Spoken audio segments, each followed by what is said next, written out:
How to remove frequently used stickers on iPhone keyboard. To get started, first of all go ahead and open up the Messages application on your phone. Tap on the new message icon in the bottom right corner to start a new conversation. Here, tap the emoji icon on the left below on the keyboard.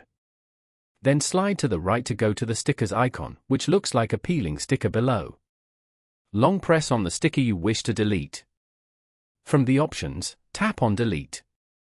Alternatively, if you wish to clear all of them at once, open the Settings app. Once you're here, scroll down to find the General option and tap on it. Inside the General menu, scroll all the way down to find and tap on Transfer or Reset iPhone. Now, tap on the Reset option at the bottom. This will bring up a list of different reset options for your device. From the menu that appears, select Reset Keyboard Dictionary. This action will delete all custom words you have typed on the keyboard, returning the keyboard dictionary to its factory defaults. Enter your passcode to confirm. This will remove all custom words and clear your frequently used emoji and sticker history. Following these steps, you can easily reset the keyboard dictionary on an iPhone.